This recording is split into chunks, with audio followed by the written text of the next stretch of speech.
Beliau menuliskan buku ini dan diberi judul sebagai Riyadhus Shalihin. Jadi kalau kita terjemahkan Riyadhus Shalihin ini adalah taman-taman orang-orang salih. Harapannya ketika kita membaca hadis-hadis ini kita juga masuk ke tempat apa? Taman-tamannya orang-orang salih. Ya, walaupun kita ini kan jauh sekali dari kata salih ya Pak. Kalau Imam Syafi'i mengatakan uhibbus shalihina wa lastu minhum. Kata Imam Syafi'i, aku ini mencintai orang-orang salih, meskipun aku bukan orang-orang yang disebut sebagai salih. Jadi beliau itu yang disebut sebagai imam, seorang alim besar. Beliau mencintai orang-orang salih, tapi beliau dengan kerendahan hatinya mengatakan walastu minhum, meskipun aku bukan bagian dari orang-orang yang salih. Inilah jamaah. Jadi kitab ini Imam Nawawi memulai mengajarkan kepada kita bagaimana kita ingin jadi orang-orang yang salih, tangga-tangganya. Kalau kita lihat bab yang ini kan ada banyak sekali bab, karena ribuan hadis. Bab yang pertama itu tentang ikhlas. Nah, yang akan kita bahas ini adalah bab yang ke-25. Itu babul amri bi ada'il amanah, bab perintah untuk menunaikan amanah. Kita perlu untuk belajar hadirin rahimahullah. Kenapa kok kita perlu untuk belajar? Karena segala sesuatu itu kalau kita punya ilmunya maka kita akan selesaikan dengan cara yang terbaik. Karena ini kan dekat dengan rumah sakit. Kalau ada orang sakit ya, kemudian kita datang kepada orang yang memang punya keilmuan tentang kedokteran, insya Allah akan kelar, akan beres. Karena apa? Diselesaikan dengan ilmu. Tapi kalau kita datang kepada orang yang tidak pernah belajar di kedokteran, bahkan dia nggak tahu apa itu obat, dia nggak tahu cara menyembuhkan, bukan malah menyembuhkan jemaah, tapi malah bikin orang tambah sakit. Ada orang punya masalah terkait dengan bangunan, dia datang ke orang yang memang ahli dalam hal bangunan, selesai urusannya. Kalau misalnya ada orang yang dia punya masalah terkait dengan kendaraannya, kebetulan misalnya motornya mogok, di starter berkali-kali tetap nggak bisa, diganti oli juga sama saja. Ini apa masalahnya? Kalau dia datang kepada orang yang tidak punya keahlian tentang hal seperti ini, nggak akan bisa menyelesaikan. Tapi kalau dia datang kepada orang yang paham tentang motor tadi atau kendaraannya, selesai, kelar masalahnya. Oleh karena itu jemaah, ilmu ini menjadi sebab kita bisa menyelesaikan masalah dan setiap urusan yang kita hadapi. Dengan apa jemaah? Dengan ilmu. Dengan ilmu ini Allah akan angkat derajat kita di sisinya. Yarfa'illahu alladhina amanu minkum walladhina utul ilma darajat. Allah akan angkat derajat kita di sisi Allah jemaah. Jangan berharap di sisi manusia. Karena kalau kita berharap di sisi manusia, yang ada hanyalah kita kecewa. Kita ingin diangkat derajatnya oleh Allah di sisinya, bukan di sisi manusia. Betapa banyak orang hari ini dia ingin dihormati manusia, dia ingin dihargai, tapi ternyata dia dibenci Allah Subhanahu wa taala. Banyak hadirin orang yang dia itu kelihatannya besar di mata manusia, tapi dia sangat hina di mata Allah Subhanahu wa taala. Sebaliknya, banyak orang yang dia itu mungkin biasa saja di manusia, tapi dia menjadi orang yang adil, orang yang sangat mencintai Allah Subhanahu wa taala. Banyak saja. Tinggal kita memilih yang mana. Kita ini mau dicintai manusia, dielulukan oleh manusia, tapi dibenci Allah dan malaikatnya. Alhamdulillah kita nggak ingin. Kelihatannya sama manusia, tapi ternyata Allah benci orang tersebut, malaikat melaknat orang tersebut. Tapi sebaliknya ada orang yang mungkin biasa-biasa, tapi dia punya amal soleh yang membuat Allah cinta dan ridha dengan orang itu. Dia biasa-biasa saja, tapi dia punya amal soleh yang mengangkat derajatnya di sisi Allah Subhanahu wa taala. Bahkan surga pun diridhoi orang tersebut jemaah. Dengan ilmu Allah akan angkat derajat kita. Dengan iman Allah juga akan angkat derajat kita semuanya. Nabi Musa alaihissalam ketika belajar dengan siapa jemaah dalam Al-Quran disebutkan misalnya dengan Khidir. Ketika Nabi Musa hendak belajar dengan Khidir, Khidir kemudian mengatakan kepada Nabi Musa, wa kaifa tasbiru ala ma lam tuhit bihi khubra. Bagaimana kamu akan sabar kalau kamu nggak tahu ilmunya jemaah? Bagaimana kamu akan sabar wahai Musa kalau kamu saja tidak bisa atau tidak tahu ilmunya? Maksudnya adalah dengan ilmu kita akan bisa memiliki kesabaran. Kan kita belajar yang dulunya kita nggak tahu, yang dulunya kita tidak paham, kemudian kita belajar, alhamdulillah sekarang kita tahu. Ini loh yang diperintahkan Allah. Oh, amanah itu perintah. Oh, ini larangan. Oh, ini perintah, ini larangan. Sehingga kita belajar, dan kita sebagai orang yang memiliki sedikit ilmu, maka kemudian kita bisa bersatu. Oke, batas firman malam atau ini. Tapi kalau orang yang tidak berilmu, dia tidak akan bisa sabar. Karena sebab seseorang itu bisa sabar karena dia memiliki ilmu untuk menghadapi ataupun menjalani permasalahan tersebut. Karena hidup itu sejatinya hanyalah kita ingin menantikan masalah-masalah tersebut. Hari ini ada orang yang sedang diuji Allah. Besok ujiannya selesai. Lusa datang lagi ujian lain. Kalau kemarin dirinya sendiri yang diuji Allah berupa sakit, sembuh alhamdulillah. Lusa yang sakit istrinya. Kemudian beberapa yang mendatang istrinya sembuh, kemudian anaknya. Terus begitu ya. Kalau hidup ini kita tidak siap dengan ujian seperti itu, depresi, stres, bahkan mungkin sampai ada orang yang ingin mengakhiri hidupnya. Karena apa? Gak tahan dengan beban hidup itu. Tapi kalau kita belajar ngaji yang Allah turunkan sakinah, ketenangan. Itu yang kita cari. Ketenangan, damai hidupnya. Orang yang dia itu dekat dengan Allah itu bukan berarti dia malah tidak punya masalah. Bahkan masalahnya semakin apa? Semakin dekat. Orang yang dicintai Allah itu adalah orang-orang yang semakin tinggi ujian dan cobaan. Bukan malah sebaliknya. Kalau sudah mencintai Allah nggak diuji, bukan zaman. Makanya sampai Nabi SAW itu bersabda, asyadun nasi bala'an al-anbiya, yang paling berat ujiannya itu siapa? Para nabi. Tsumma shalihun, kemudian orang-orang salih. Tsumma al-amsal fal-amsal, kemudian yang selanjutnya, kemudian yang selanjutnya. Artinya cobaan terberat itu bukan dihadapi oleh kita. Mungkin ada orang yang mengatakan, wah ujian saya nggak ada yang dapat yang seperti ini. Bukan. Ujian yang terberat itu Allah berikan kepada para nabi dan rasul. Karena mereka adalah iman yang paling tinggi, takwa yang paling tinggi. Sedangkan kita, ya imannya segini-gini aja. Makanya hadirin Allah, dengan kita belajar meluangkan waktu. Oh, di masjid hari apa, atau di masjid yang lainnya, kita harus punya target yang rencana. Amal soleh itu harus kita rencanakan. Kita harus luangkan waktu kita di tengah-tengah aktivitas yang ada, di tengah-tengah kesibukan yang ada, tetap kita harus punya kesempatan dan niat untuk thalabul ilmi. Karena thalabul ilmi itu adalah sebuah fardhu. Itu bukan hanya sebatas selingan, tapi itu kewajiban bagi kita semuanya.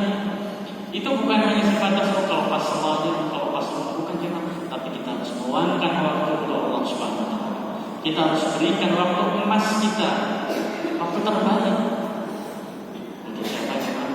Bukan untuk kita, tetapi untuk Allah Subhanahu wa taala.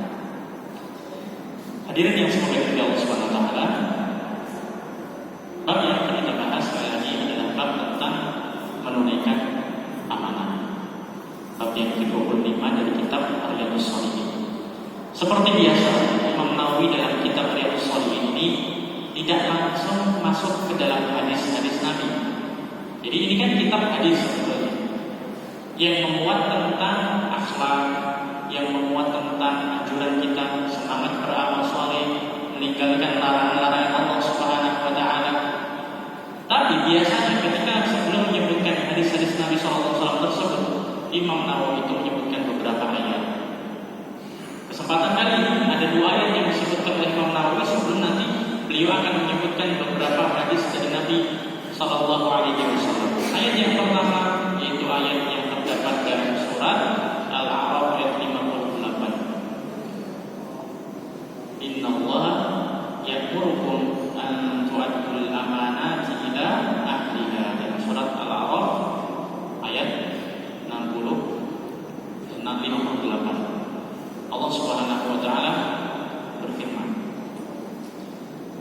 Sesungguhnya, bukan surat Al-Araf, surat An-Nisa ayat 58. Sesungguhnya Allah Subhanahu wa taala memerintahkan kalian untuk menunaikan amanah kepada pemiliknya.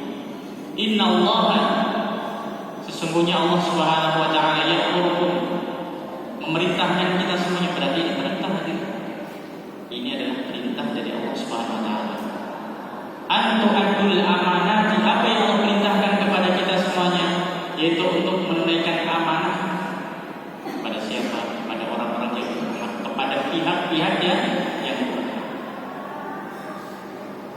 Menunaikan amanah itu bukan hanya sebatas diberikan kepada, misalnya kalau kita kan biasanya kita punya pandangan bahwasanya amanah itu hanyalah diberikan kepada orang-orang yang itu memiliki jabatan. Misalnya wali kota itu dia punya amanah, gubernur dia punya amanah, presiden punya amanah. Ternyata itu keliru ya. Amanah itu bukan hanya sebatas Allah bebankan kepada siapa? Kepada mereka-mereka ini. Bukan hanya itu. Itu kita berpikirnya yang namanya amanah itu hanya sebatas, oh ini kayaknya amanah itu hanya diberikan kepada orang-orang yang punya jabatan. Saya yang punya jabatan berarti saya punya amanah. Padahal keliru.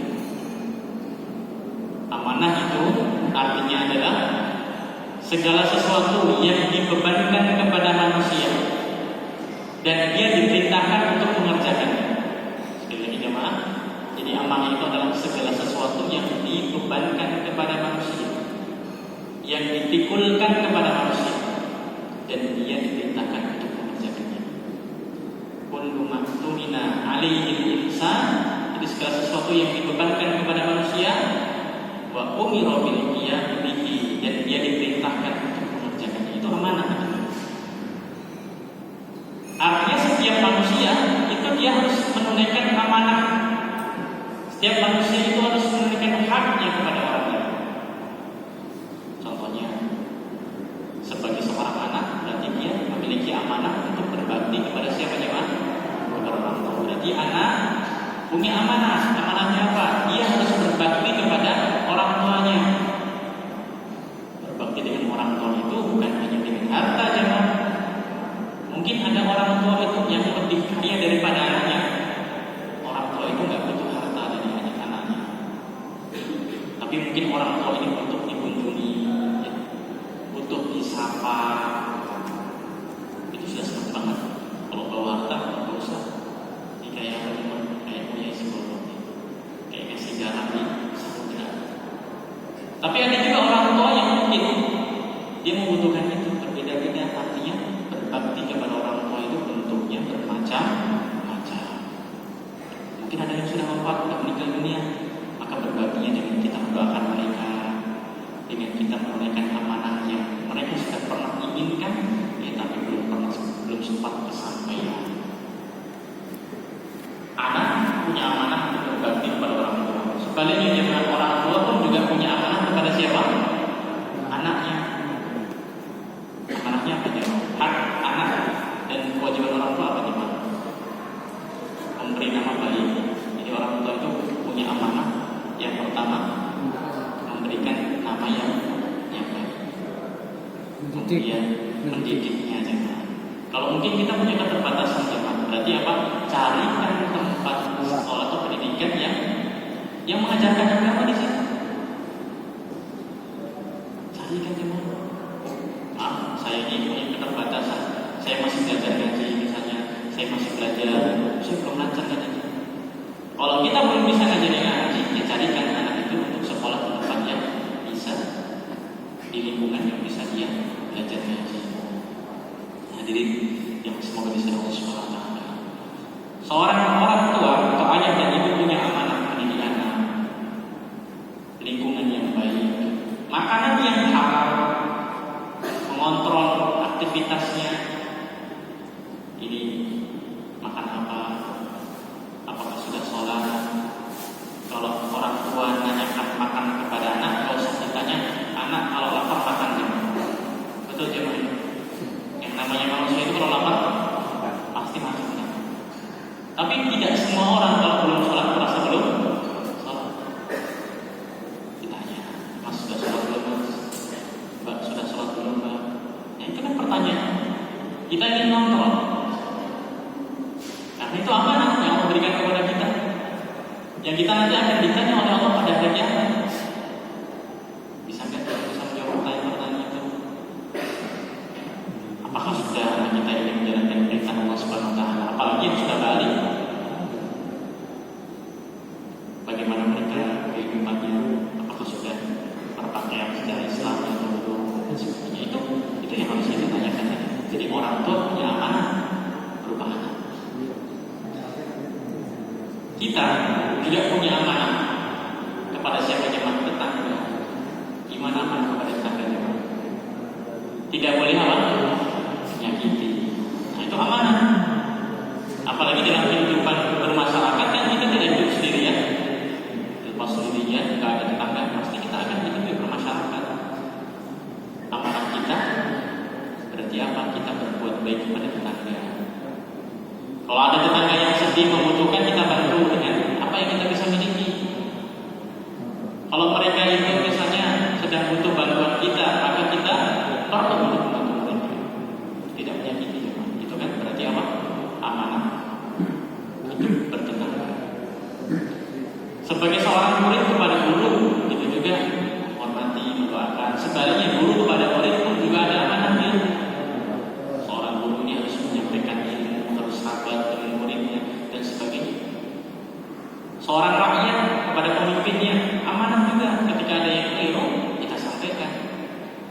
Ketika ada yang perlu diluruskan, kita sampaikan. Tentunya kita punya etika, kita punya punya regulasi untuk menyampaikan itu. Pemimpin juga sama seperti itu. Dia punya amanah yang dia kullukum mas'ulun wa kullukum mas'ulun 'an ra'iyatihi. Setiap kita ini kan pemimpin ya, Pak. Dan setiap pemimpin itu nanti akan dimintai pertanggungjawaban atas apa yang dia pimpin. Kalau sebagai kepala keluarga, sebagai ayah, dia akan ditanya nanti gimana itu yang ada dalam lingkungan dia. Begitu juga dengan Allah. Sebagai seorang kepala daerah juga akan sama seperti itu. Dia akan bertanggung jawab dengan apa yang dia pimpin, siapa yang dia pimpin. Jadi berat ya, Pak. Amanah itu nggak mudah. Amanah itu tidak mudah. Itu memang mudah diucapkan, tapi praktiknya sangat berat sekali. Sangat berat sekali. Amanah. Orang yang beriman kepada Allah adalah orang yang dia menunaikan amanah kepada Allah Subhanahu wa Ta'ala. Inna Allah ya'murukum an tu'addul amanati ila ahliha. Allah perintahkan kita semuanya untuk menunaikan amanah. Tadi yang kita jelaskan itu adalah amanah kita sebagai makhluk kepada siapa? Kepada makhluk, kepada sesama. Tapi kita lupa jemaah, ternyata juga kita perlu untuk menunaikan amanah kita kepada Allah Subhanahu wa Ta'ala. Itu juga amanah. Kita sebagai hamba, kita sebagai makhluk diciptakan untuk apa jemaah? Untuk beribadah. Sholat kita berarti kita sedang menunaikan apa? Amanah. Ada orang yang dia siang Ramadan berarti dia menunaikan apa? Amanah. Dia berhaji, dia mampu. Allah hanya perintahkan sekali seumur hidup. Dia mampu, alhamdulillah berangkat, berarti dia menunaikan apa? Amanah. Dia punya harta yang lebih, melihat saudaranya kanan kiri sedang kesusahan, dibantu jemaah, berarti dia menunaikan apa? Amanah Allah. Dia tidak menyakiti tetangganya, tidak menyakiti teman saudaranya, tidak menyakiti orang tuanya, tidak menyakiti semuanya, berarti dia sedang menunaikan. Ini kan perintah Allah. Oleh karena itu kata Ibnu Abbas, amanah itu adalah semua perintah Allah Subhanahu wa Ta'ala. Berarti umum ya. Jadi amanah itu adalah semua yang Allah perintahkan kepada kita semuanya. Kita bagi diri dua. Ada amanah kita kepada sesama makhluk yang kita sebutkan tadi. Ada juga amanah kita kepada Allah yang menciptakan kita. Dengan apa? Dengan ibadah. Amanahnya sehat. Untuk apa jemaah? Untuk kita gunakan kesehatan kita itu beribadah kepada Allah. Amanah di telinga apa jemaah? Kita mendengarkan hal yang baik. Amanahnya kaki, agar kita gunakan kaki kita, melangkahkan ke tempat-tempat yang Allah ridhoi. Kita gunakan untuk ke masjid, kita gunakan untuk sholat, kita gunakan untuk silaturahim, kita gunakan untuk membantu saudara-saudara kita gunakan itu amanah kita. Allah perintahkan kita semuanya. Tapi kalau ada orang yang dia ini tidak sholat, berarti dia tidak menunaikan amanah yang dibebankan kepada orang tersebut. Ada orang yang tidak berpuasa, maka dia tidak menunaikan amanah, berarti dia orang tidak amanah. Meskipun dia kepada sesama manusia suka membantu ini, bahkan yang dibantu jumlahnya juga besar, tapi dia tidak mau beribadah kepada Allah, maka di sini dia tidak menunaikan amanahnya kepada Allah Subhanahu wa taala. Innallaha ya'murukum an tu'addul amanati ila ahliha. Sesungguhnya Allah Subhanahu wa taala memerintahkan kita semuanya untuk menunaikan amanah kepada siapa saja, kepada makhluk maupun kepada Khalik itu Allah Subhanahu wa taala. Kemudian hadirin, di ayat yang kedua disebutkan dalam kitab Riyadhus Shalihin, ayat dalam surat Al-Ahzab ayat 72. Jadi di akhir-akhir ayat surat Al-Ahzab ayat 72, Allah Subhanahu wa taala berfirman, "Inna 'aradna al-amanata 'alas samawati wal ardh, fa abayna an yahmilnaha wa ashfaqna minha wa hamalaha al-insan innahu kana zaluman jahula." Dalam ayat ini Allah Subhanahu wa taala berfirman yang artinya inna 'aradna al-amanata 'alas samawati wal ardh. Sesungguhnya kami tawarkan amanah ini kepada siapa? Kepada langit-langit dan kepada bumi. Fa abayna an yahmilnaha. Tapi mereka semuanya enggan untuk memikul amanah ini. Jadi Allah menawarkan kepada mereka untuk mengemban amanah ini. Apa makna amanah ini? Kata para ulama, amanah ini adalah amanah ibadah. Amanah ini adalah perintah Allah Azza wa Jalla. Allah berikan dan tawarkan kepada mereka semuanya untuk memikul amanah ini. Fa abayna an yahmilnaha. Langit yang berlapis-lapis, bumi yang sebesar ini, fa'abayna an yahmilnaha. Mereka semuanya itu apa? Enggak mau, enggak kuat. Wa asfaqna minha, dan mereka takut kalau tidak bisa mengemban amanah. Jadi mereka tidak mampu. Yang kedua, mereka khawatir untuk mengemban. Wa hamalaha al-insan. Akhirnya amanah ini kembali ke siapa? Akhirnya amanah ini diambil oleh manusia. Dan manusia itu adalah orang yang zalim dan orang yang jahil. Itu manusia. Jadi langit yang besar, yang luas, bumi yang luas, juga hamparan seperti ini, itu diberikan amanah sama Allah Taala. Fa'abayna an yahmilnaha, tidak kuat, takut kalau tidak bisa menunaikan amanah tersebut. Tapi yang ambil dari siapa ini? Manusia kita. Padahal kita ini adalah orangnya zalim, orang yang selalu zalim, dan kita jauh orang yang tidak memiliki. Hadirin yang semuanya Allah Subhanahu wa taala dalam surat Al-Ahzab ayat 72 ini mengingatkan kepada kita semua bahwa dua hal yang membuat manusia itu melakukan keburukan itu disebutkan dalam akhir ayat ini, yaitu Al-Ahzab ayat 72. Itu apa yang dua hal yang paling berpotensi membuat kita berbuat buruk. Yang pertama, zalim, kezaliman. Innahu kana zaluman. Yang kedua, jahulan, kebodohan. Jadi kezaliman dan kebodohan itulah yang menjadi sebab syar. Apa itu syar? Keburukan. Jadi ini ibaratnya induk segala keburukan itu diantaranya apa? Kezaliman dan kebodohan. Orang kalau zalim ini, dia pasti akan melakukan segala sesuatu sesukanya. Nyakitin orang lain, nyusahin tetangganya, nyusahin orang tuanya. Karena apa? Dia berbuat zalim.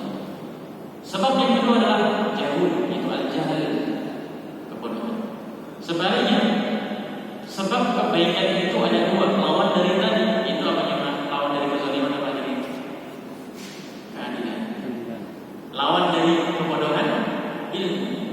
Maka dengan ilmu dan dengan keadilan akan tercipta sebuah kebaikan.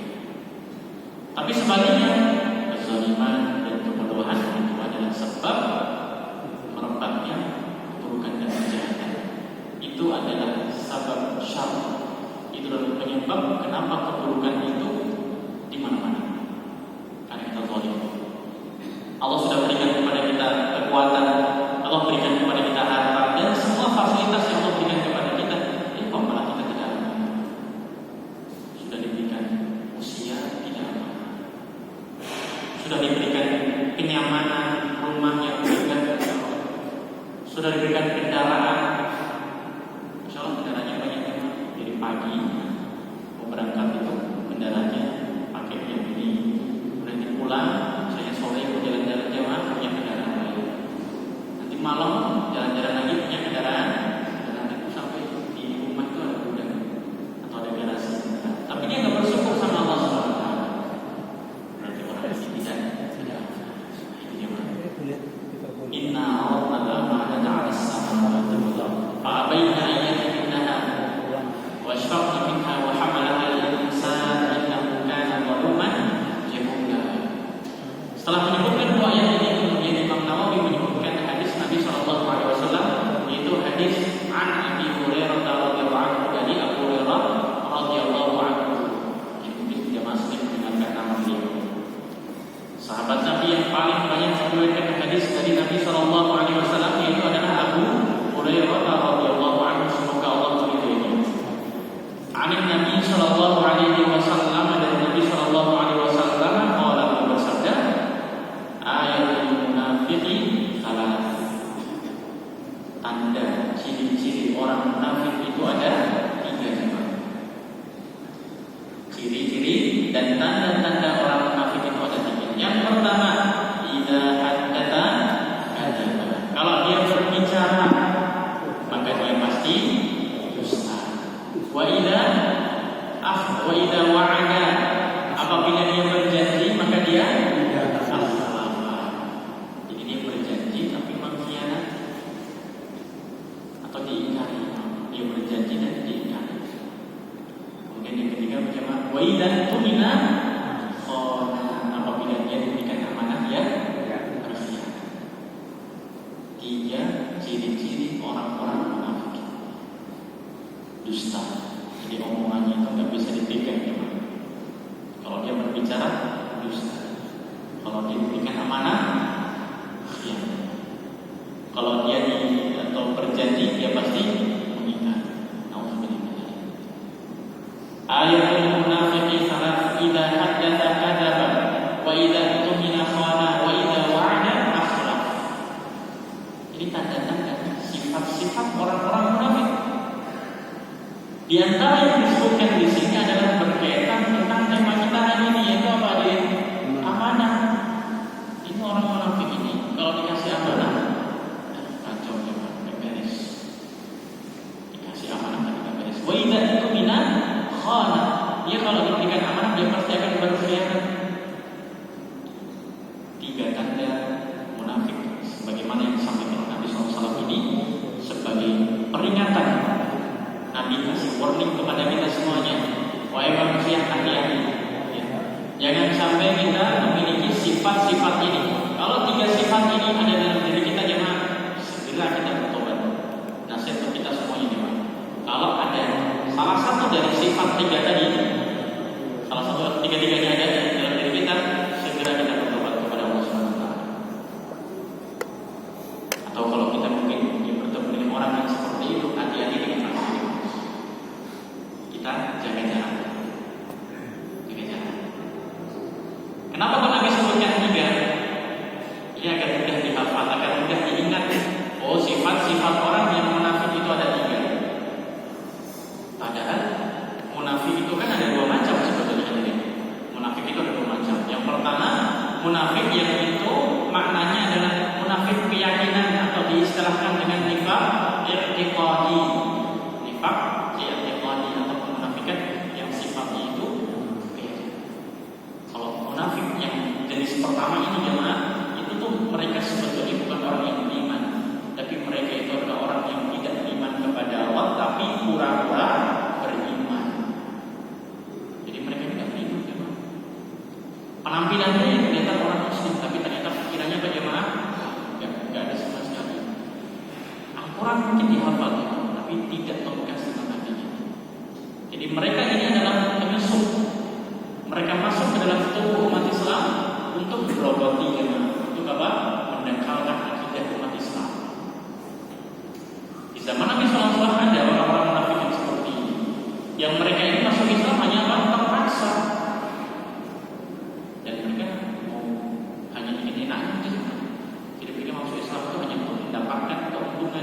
kezaliman, harta rampasan orang. Kepentingan ekonomi.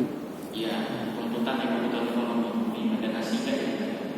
Ada apa ya? Ada uang di situ nggak? Kalau nggak ada uang, nggak mau. Dan juga bisa menikah. Itu motifnya apa? Jadi motifnya ekonomi gitu. Jadi motif ekonomi ada. Tapi mereka ini sama sekali tidak ada iman. Tidak ada sama sekali keimanan. Artinya mereka itu akan menyembunyikan kekufurannya, tapi menampakkan seakan-akan mereka itu orang Muslim.